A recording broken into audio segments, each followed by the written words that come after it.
Deep in West Africa, something unexpected is happening. Something that's got the big guys in suits really uncomfortable. Meet Ibrahim Traoré, the young president of Burkina Faso. He didn't just stroll into office to sit pretty. Nope. He came in swinging, with a mission that most people wouldn't dare dream of, cleaning up the mess that's been holding his country, and much of Africa, back for ages. Now, most leaders in his shoes would play it safe, shake hands, make deals, and quietly build their own little kingdoms. But not Traoré. He's tearing up the old playbook. He's not chasing power for power's sake. He's chasing justice, fairness, and a future that actually works for regular people. And that's got some folks panicking.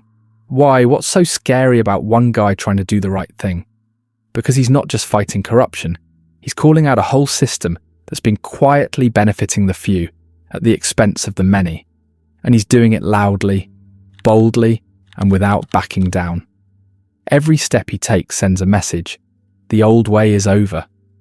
From kicking out foreign meddlers to launching teams that hunt down dirty money, Traoré isn't just talking the talk, he's walking the walk. And with every bold move, he's inspiring others to rethink what's possible. That's what really scares the elite. The idea that he might not be alone for long. Because when people see that real change can come from one of their own, that maybe they don't need to rely on outside help to fix what's broken, things start to shift. And you can bet those who've been sitting comfortably at the top, they're watching him very, very closely. So here's a question. What do shady politicians fear more than anything? It's not protests. It's not even losing an election. It's being found out. Imagine spending years building a secret stash, cutting sneaky deals behind closed doors, and suddenly someone flips on the light. That's what sends chills down their spines. And guess who just walked in with the light switch? Ibrahim Traoré. This guy isn't playing. He didn't step into leadership just to sit in a fancy chair. He came in swinging, with a team built specifically to sniff out lies, chase down missing money, and shine a spotlight on the mess that's been swept under the rug for decades. And he's not just going after small fish. You know how some anti-corruption efforts seem to stop at catching a few low-level officials while the big bosses keep sipping champagne? Yeah, that's not happening here. Traoré's team is gunning for the big players, the ones who've turned politics into a personal ATM, the ones who get rich while hospitals stay broken and schools don't have desks, the folks who think no one would dare touch them. They're finally feeling the heat. And this isn't your typical "we promise to fix things" talk. It's action, fast, focused, and fearless. The way this task force works is different. It doesn't just chase crumbs, it hunts for the bakery. That means contracts that never made sense, money that vanished without a trace, and land deals that magically landed in the laps of people with the right last names. All of it is getting a second look. What makes this moment even more powerful is where it's happening.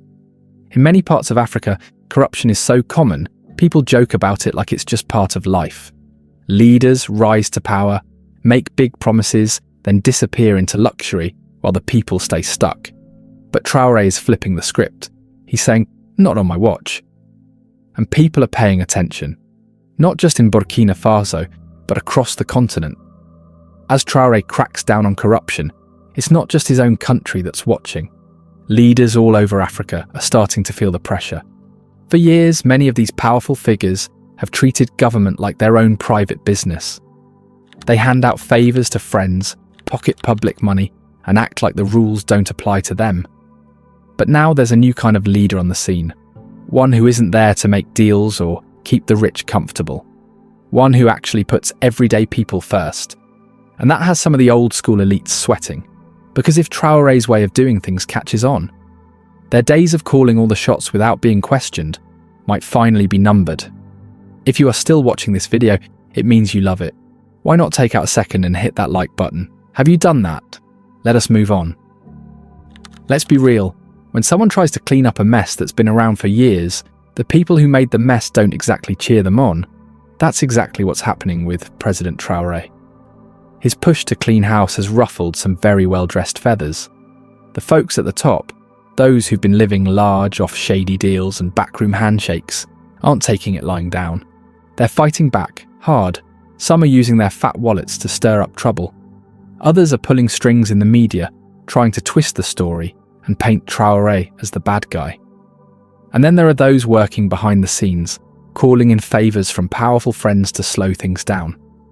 Why? Because if this whole cleanup thing actually works in Burkina Faso, it could spark a wildfire. Leaders in other countries might feel the heat. People might start demanding the same thing where they live. And that's terrifying for anyone who's been quietly cashing in on a broken system.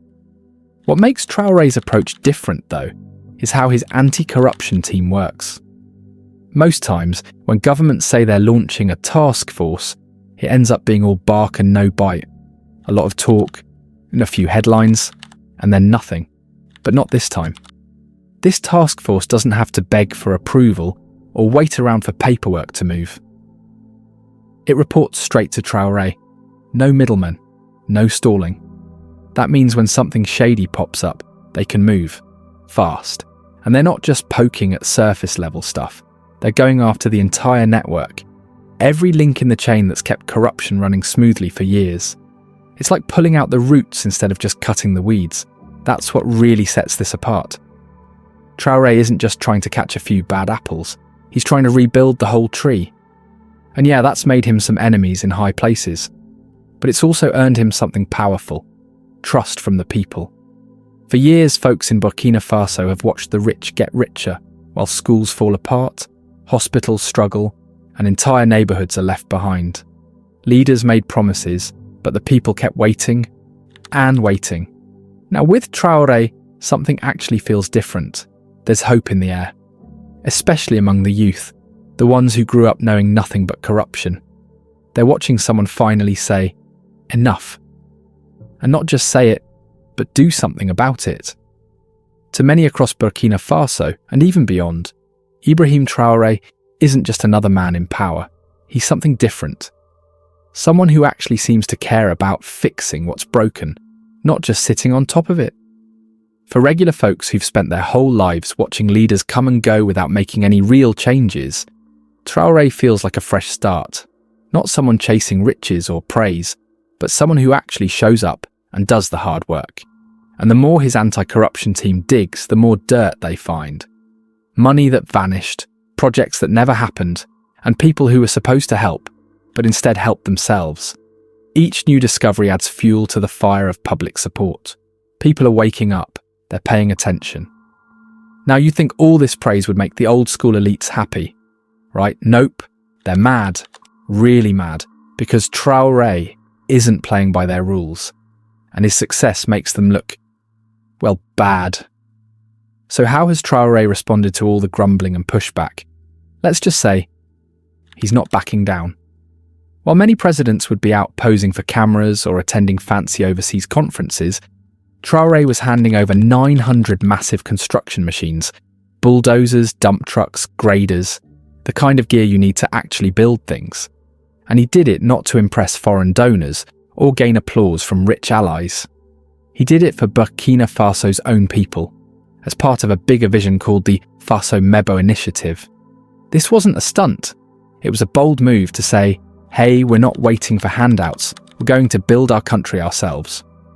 It sent shockwaves through the usual political circles, where leaders often spend more time upgrading their wardrobes than their roads. Instead of cutting ribbons on empty promises, Traoré is digging up dirt, literally, and making space for roads, bridges and job sites that could change lives for years to come. And in a place where it's all too common to see leaders focus on luxuries, while hospitals fall apart and kids walk miles to school, this shift hit hard. This wasn't just about handing over machines, it was about shifting the story, about what leadership should look like, about reminding other leaders that real power isn't shown through motorcades or marble floors. It's shown through roads that don't wash away, schools that stay open, and jobs that give people dignity. In a time when many leaders are busy buying luxury cars and flying first class, something totally different is happening in Burkina Faso. Instead of throwing money at shiny things that only benefit the rich, President Ibrahim Traoré is putting that same money to work in a way that actually matters, building things that last. We're talking real stuff, big machines, Bulldozers, graders, dump trucks, the kind of gear that shapes roads, digs trenches, and moves mountains, literally. All of it handed over, not for show, but for real work under the Faso Mebo plan. What makes this so wild? Most people in power aren't thinking about roads and bridges. They're thinking about mansions, VIP lounges, and million-dollar watches. Traoré, he's thinking about the future.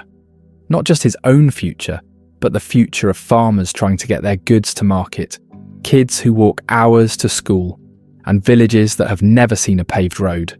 Those machines may look like tools, but they represent something much bigger. They're a promise.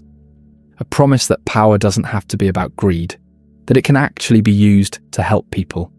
Not someday, not in theory, but now. Most African leaders have used infrastructure projects as an excuse to hand big contracts to their buddies, pocket kickbacks, and name a building after themselves. Traoré's not interested in any of that. He's not building statues, he's building systems. And that's what's making the usual elites very nervous. For years, these power players have gotten rich off government money, all while roads stayed broken and hospitals ran out of supplies. But now, there's someone showing the people what leadership can really look like. And it's not centered around wealth or ego, it's centered around work. When Traoré handed over those machines, it wasn't just a photo op, it was a wake-up call. It told the people, you deserve better. And it told the elites, your days of pretending are over. Because this kind of leadership doesn't just ask questions, it forces answers. It shines a big spotlight on everything the old guard has failed to do. And the people are watching. You see, President Ibrahim Traoré didn't just hand over a fleet of heavy-duty machines. He handed over a new idea, one that flips the script on how power is usually handled on the continent. For decades, the story has been the same. Leaders focus on how they look to the outside world. Big international deals, fancy titles, more about pleasing outsiders than serving the people at home. But Traoré, he's tearing up that old playbook. He's not out here chasing praise from overseas or building palaces for photo ops. He's building roads, hospitals, schools. He's hiring people, training them, giving them tools, not just promises. And that's shaking things up. Because what he's doing doesn't just change things in Burkina Faso, it's putting pressure on everyone else. Suddenly citizens across Africa are watching and asking, why can't our leaders do the same? That's where things get interesting. The elites in other countries, the ones used to cutting deals behind closed doors and sending their kids to schools abroad while their own people struggle, they're getting nervous. Because Traoré is changing the story. He's showing that it's possible to lead without hoarding power or wealth. And what's wild is that he's not doing it with some long, complicated plan. It's simple. He's investing in stuff people can actually see and use, stuff that improves daily life, stuff that lasts. Those machines weren't just equipment, they were a giant symbol, a message to every leader who's ever looked away while their people suffered. A reminder that leadership isn't about collecting things, it's about building things. And he's not relying on handouts or waiting for international applause. He's making it clear. The future of Burkina Faso will be built by Burkinabe hands on Burkinabe soil with Burkinabe tools. This kind of no-nonsense leadership, it's rare, especially in a system where leaders are often trained to focus on appearances, not outcomes. But Traoré is flipping that mindset, showing that the job of a leader isn't to enjoy power. It's to use it for something bigger than yourself. And now, everyone's watching. While so many leaders in Africa wear power like a crown made of gold, Ibrahim Traoré has shown up in work boots. In a region where politics often means private jets, mansions with marble floors, and convoys of luxury SUVs cutting through poor neighbourhoods, Traoré looks like he belongs to another era, or maybe the future. He's not travelling the globe in first-class cabins or hosting banquets in glittering palaces. In fact, he doesn't even want that kind of life. Instead of dressing up his position with expensive watches and high-level entourages, Traoré has stripped it down to its core: service. He's made it pretty clear that leading a country isn't about how rich or important you can make yourself look. It's about how useful you can be to your people. And he's not just saying this stuff, he's actually living it. No luxury cars, no fancy homes, no jetting off to shake hands for photo ops. His lifestyle is simple, quiet, and focused. It's a total curveball to those who thought being a leader meant living like royalty. In a place where many presidents treat power like a winning lottery ticket, Traoré is saying, "No thanks. I didn't take this job to get rich. I took it to get to work." And this isn't just about personal taste. It's about sending a message that's loud and clear. Leading is about responsibility, not rewards. You want an example? Let's talk about that offer from Saudi Arabia. They wanted to fund the construction of 200 mosques in Burkina Faso. Most leaders would have smiled wide and said yes on the spot. It's the kind of offer that comes with headlines, handshakes, and the appearance of strong international ties. But Traoré turned it down. Not because he has anything against mosques, but because right now his country needs classrooms, not domes, clinics, not minarets, jobs, not just gestures. That decision hit like a thunderclap. Here was a president who wasn't dazzled by international promises. He wasn't looking to score points. He was thinking about everyday people, kids without schools, families without doctors, workers without opportunities. And by saying no to that offer, he wasn't just setting priorities, he was making a statement. Burkina Faso will not be shaped by favours that look good on paper but leave the people behind. In a political world where leaders often chase prestige, like it's the whole point of the job, Traoré is showing that there's another way to lead, one that puts people before pageantry. Traoré's decision to turn down that offer wasn't just about saying no to outside influence. It was a clear message about what real leadership should look like, especially in Africa. Instead of focusing on flashy projects to boost his image, Traoré put his energy into the things that matter most to his people, things like schools, hospitals, and businesses. These aren't just buildings, they're the foundation of a healthy, thriving society. By focusing on these areas, Traoré is making sure his country is set up for long-term growth, not just a quick fix. Unlike many leaders who build monuments to themselves or throw lavish parties to get attention, Traoré is about real change. He wants to create opportunities, make life better for people who've been ignored for too long, and put the country's future on solid ground. What makes Traoré's actions even more significant is that they're not just about rejecting luxury. They show that he understands what leadership is truly about. For too long, leaders in Africa have been caught up in superficial gestures, chasing prestige and recognition, while their people continue to struggle with poverty, poor roads, and bad healthcare. Traoré, on the other hand, is focused on making things better for the long run. He's building the future of Burkina Faso from the ground up. His leadership is a new model for Africa. He's challenging other leaders to rethink their priorities and stop using their power to enrich themselves.